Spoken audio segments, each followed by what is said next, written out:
Hey guys.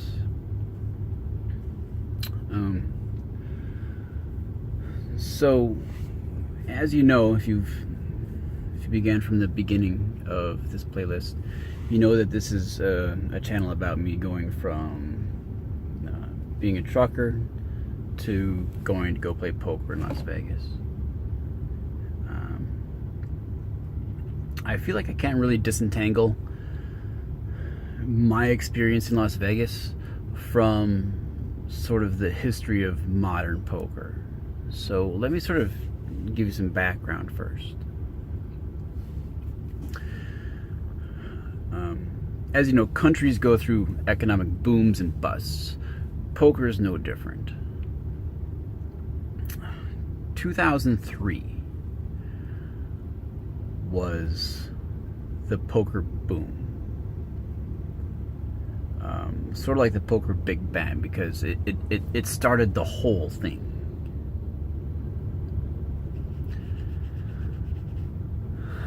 Why 2003? Here's what happened. And by the way, this is pretty much the time where I got into poker.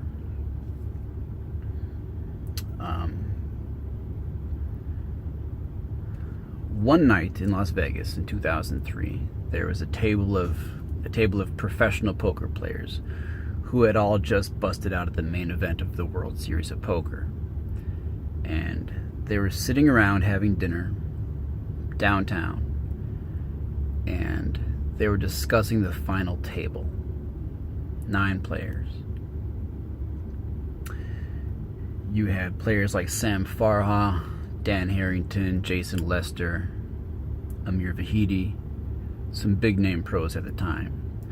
But one of the guys who was having dinner with the others discussing this final table, he said, you know what, if Moneymaker wins tomorrow, do you guys have any idea how rich we're all going to be? This was Erik Seidel talking, and he meant Chris Moneymaker. That's his real name. Moneymaker was this amateur. He was this accountant out of Tennessee, a complete unknown in poker. And what was so crazy about him is that he won his $10,000 entry into the main event playing something like a $40 online satellite via PokerStars.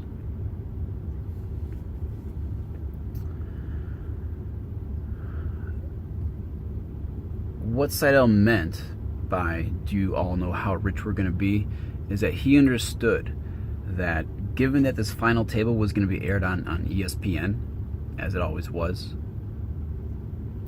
people around America were going to see this, 27 or so year old kid raise up in his hands $2.5 million, and everyone with a dream and some time was going to think that could be me next year. Why was that going to make these pros so rich?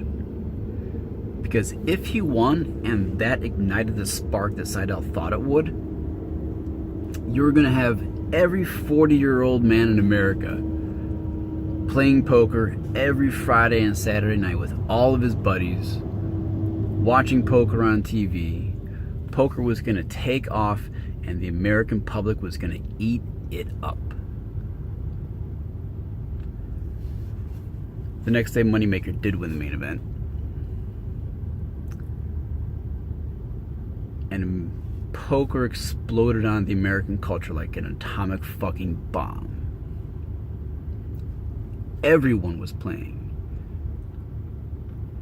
Everyone went out, bought poker tables, poker chip sets. They were hosting poker events. There was poker all over the bars in every small town in the fucking country. And this is when I heard about it too. I started playing too, when everyone else did. I wasn't before my time. Nothing like that. The only difference between me and most people was that I took it a lot more seriously. I looked at this game, it made sense to me, and I thought, you need to get good at this, because there's a lot of money to be made from some very mediocre players. So, Moneymaker, he beat a field of 839 players in 2003. The poker boom hit. Next year's World Series in Las Vegas had over 2,500 players. That's when Greg Raymer won it. And by the way, he's been a great ambassador for the game. That was 2004. In 2005, the main event saw 5,600 players. That's when the Australian Joe Hashim won it. And in 2006, which I think is a field that still hasn't been beaten today, I could be wrong about that, had almost 9,000 players in one casino playing a poker tournament. The winner took home like $9 million. It was fucking mental. So these 4 years were the poker big bang. And that's when I went to Las Vegas and played.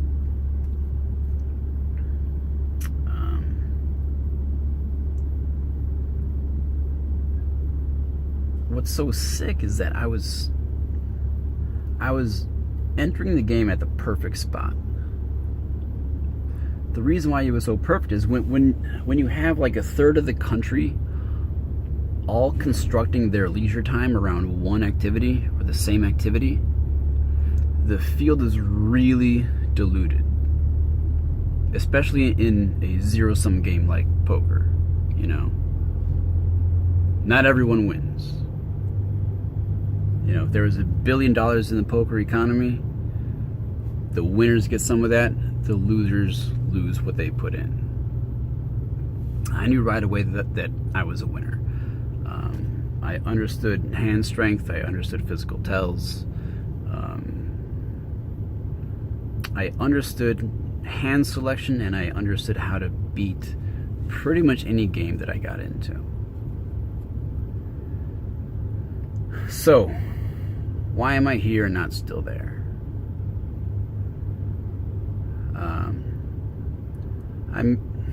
I was gonna say that I made one big mistake, but I'm compiling now like a list of mistakes in my head that I made playing poker in Las Vegas. Like I said, after college I moved there with not that much money, and I started playing every day. The mistake that I made is the one that I'm going to talk about in this video. This might be a couple-parter here.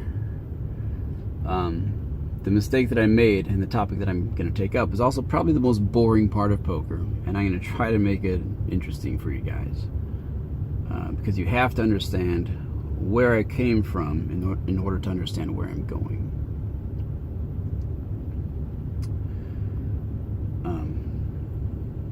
The mistake that I made was game selection. If you're gonna play poker for money, not for fame, not for prestige, not even for fun. If you're gonna play poker for money, you have to choose games that you can beat.